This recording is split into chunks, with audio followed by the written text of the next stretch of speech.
오늘 본문 말씀에 나오는 두 사람의 대화, 룻과 나오미, 이 두 사람의 대화가 아주 훈훈한 대화들이 오고 갑니다.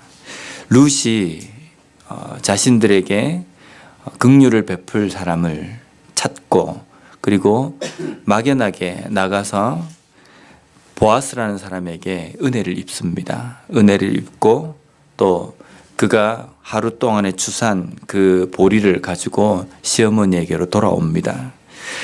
거둔 그 양이 보리로서 한 에바 정도 된다라고 성경은 기록하고 있습니다. 한 에바는 이스라엘 백성들이 출애굽을 해서 광야에 있을 때에 만나를 거둡니다. 하나님께서 매일 만나를 주실 때 그 만나를 1인당 한 오멜을 거둡니다. 이 한 오멜은 한 사람이 하루를 먹을 수 있는 양입니다. 이 보리 한 에바라고, 에바라는 것은요, 이 오멜의 10배입니다. 그래서 10일 동안 한 사람이 먹을 수 있는 양. 그러면 보리 한 에바라는 것은 두 사람이 함께 먹기 때문에 한 5일 정도 먹을 수 있는 분량입니다. 5일 정도 두 사람이 먹을 수 있는 그 보리 한 에바를 가지고 온 며느리 룻과 또 시어머니 나오미가 함께 앉아서 나누는 대화입니다. 그들이 보리 한 에바를 중간에 두고 두 사람이 함께 나눈 이야기는 너를 돌본 자에게 복이 있기를 원하노라. 그리고 그 다음 20절에 보면 그가 여호와께로부터 복받기를 원하노라. 원래 나오미는 자기가 베들레헴에 살고 있을 때에 흉년이 들어서 어떻게 하면 좀 더 많이 풍요롭게 살 수 있을 것인가, 이 고민을 하다가 모압으로 내려간 사람입니다. 거기에서 하나님의 치심을 받고 하나님의 깨달음을 받고 다시 하나님의 땅 베들레헴으로 돌아옵니다. 돌아왔을 때 그의 손에는 아무것도 쥐어져 있지 않았습니다. 근데 지금 나오미는 5일 정도 먹고 난 다음에 더 이상 없을 그 식량을 앞에 두고, 그 나오미의 입을 통해서 나온 고백은 하나님께서 이 은혜를 베푼 사람에게 복 주기를 원한다라는 복을 빌고 있습니다. 이 고백을 통해서 우리가 알 수 있는 것은요, 나오미 그리고 룻, 이 두 사람의 마음 가운데에는요, 우리가 먹고 살고 이 땅에서 사는 모든 것들이 하나님의 주관 아래 있다라는 고백입니다. 하나님께서 복도 주시고 하나님께서 풍요로움도 주시고 때로는 하나님께서 우리 가운데에 뜻하지 않는 어려움도 주신다라는 그 고백이 여기에 담겨 있다는 겁니다. 보통 이런 말이 있습니다. 호의가 계속되면 권리가 돼버린다. 나에게 은혜를 베푼 것, 처음에 나에게 어떤 은혜가 주어지고 배려를 통해서 내가 은혜를 입게 되면 처음엔 감사합니다. 근데 이 호의가 계속되면요, 마치 권리처럼 되어버립니다. 이 모습을 우리가 어디에서 쉽게 볼 수 있습니까? 이스라엘 백성들에게서 볼 수 있습니다. 이스라엘 백성들이 광야에 40년을 보내면서 농사도 짓지 않고 아무것도 하지 않았음에도 불구하고 40년을 먹을 수 있었던 것은 매일 하나님께서 만나를 베푸셨기 때문입니다. 하나님께서 만나를 베푸실 때에 처음에 이스라엘 백성들이 이 만나를 받았을 때에는 어디서 이런 게 나왔는가? 도대체 이것이 무엇인가? 라고 이렇게 놀랐습니다. 그래서 만나의 원뜻은, 이름은 이것이 무엇인고 라는 뜻입니다. 처음에 만나를 받았을 때에는 와, 이게 무엇인가 놀랍고 이것이 하나님의 은혜구나 라고 생각했을 겁니다. 시간이 지나면서 아침마다 만나를 1인 한 사람 앞에 한 오멜씩을 걷어서 장막으로 가지고 와서 이 만나통을 앞에 두고 이스라엘 백성들이 어떻게 했겠습니까? 처음에는 하나님께서 우리에게 이것을 주셨다, 아마 감사했을 겁니다. 시간이 점점 지나면서 이스라엘 백성들이 이 만나통을 앞에 두고 어떤 고백을 했냐면요, 오늘도 이 지겨운 만나를 먹어야 되느냐. 이스라엘 백성들의 입을 통해서 나온 말입니다. 아, 이 만나를 또 지겹도록 먹어야 되냐. 이것 말고는 먹을 것이 없느냐.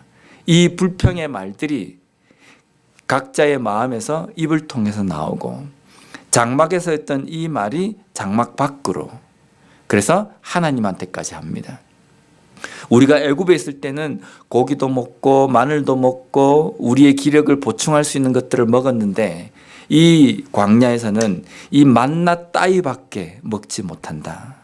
하나님의 은혜가 처음에 왔을 때에는 이게 감사다라고 생각이 들었는데 시간이 지나면서 이까짓 것밖에 우리가 먹지 못한다라는, 마치 호의가 계속되고 은혜가 계속되니까 이것이 자신들에게 권리처럼 생각이 되어져 버리는 겁니다.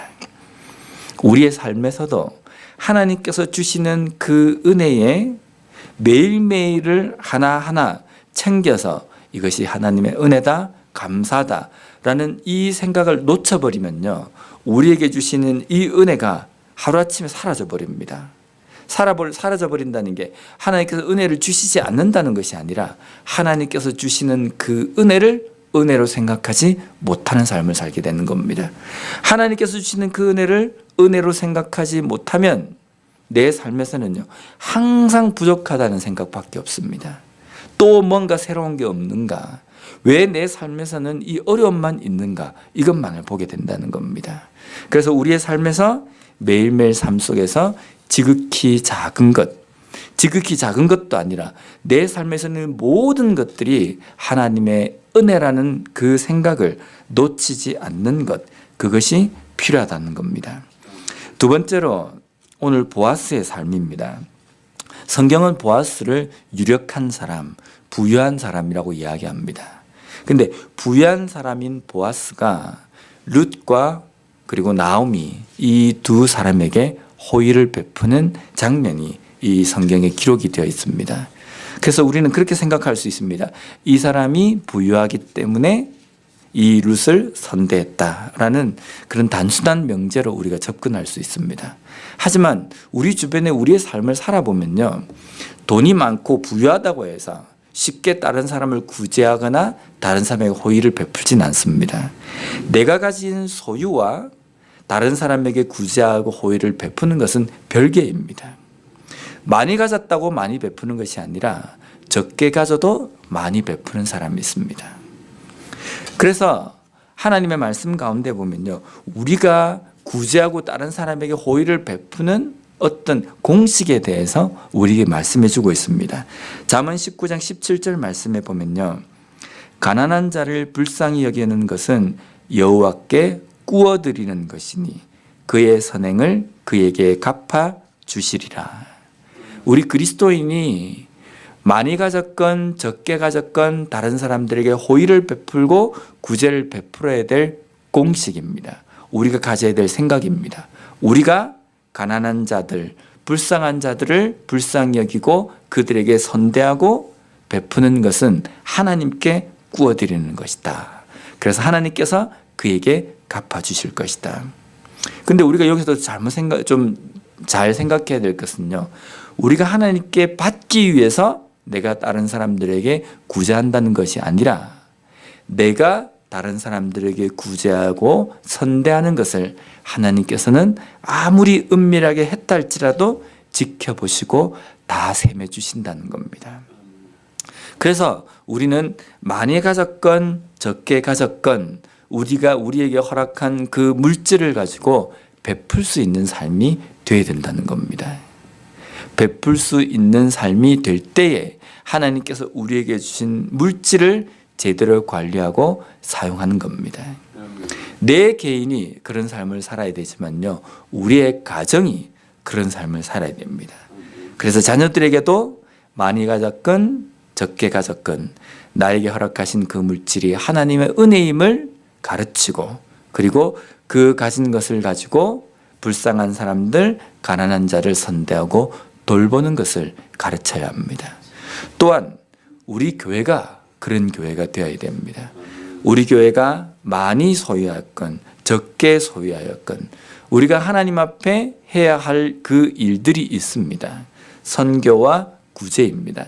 선교와 구제는 물질이 많아야 할 수 있고 뭔가 교회가 가지고 있는 그러한 재정이 풍부해야 할 수 있는 것이 아니라 적게 가졌건 많이 가졌건 하나님께서 우리 교회에 각 교회들에게 주시는 명령이기 때문에 우리가 우리가 가지고 있는 그 여력 안에서 이것을 할 수 있는 교회가 되어야 된다는 겁니다.